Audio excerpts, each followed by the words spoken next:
అన్నము చాలు తినండి కొంచెం ఎక్కువ అయితే ఇంకా లావ్ అవుతావులే తిను చాలు బా లావ్ అవుతావులే తిను దండిగా తింటే పప్పు అయితే సూపర్ బా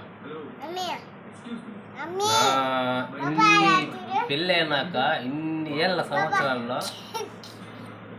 అడ్బిటే పప్పు ఈరోజు సూపర్గా ఉంది. ఇన్నేళ్ళు 11 ఏళ్లలో ఈ రోజు ఒక్క రోజే నీకు పప్పు నచ్చింది. ఈ 11 ఏళ్ళ నుండి నచ్చనే లేదు. నచ్చింది ఆ నచ్చడం వేరు ఈ నచ్చడం వేరు. దాంతో ఏం వేస్తున్నా గడ్డి పొట్ట పగిలిపోతా ఉంది తిని తిని తిని. అయ్యో ఎంతలా అయిపోయింది. ఇప్పుడు మామిడికాయ సీజన్ కాబట్టి మామిడికాయ పప్పు చేసిన అందుకు బాగుంది టేస్ట్. సీజనా గీజనా అనేది అవసరం లేదు.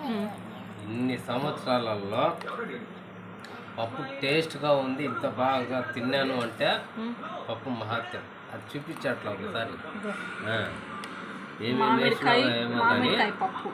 ఏమేమి వేసినావో ఏమో కానీ నువ్వే అన్నావే మామిడికాయ 2 చాలు పులుపు ఎక్కువగా ఉంటుందని. అవును చెప్పుండేది పులుపు ఉందని. భలే ఉంది బా. ఇట్లా రోజు చేసి పెట్టు. రోజు మామిడికాయలు తీసుకురా పప్పు చేస్తా. ఎగుడు వచ్చేయాల మీకే బోర్ కొట్టాలి. ఇంక వద్దురా స్వామి అనాల. చేద్దాం కట్ చేయాలి. ఏం కట్ చేయాలా?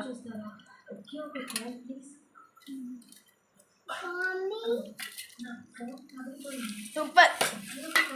ఏరా అంతగా నచ్చిందా?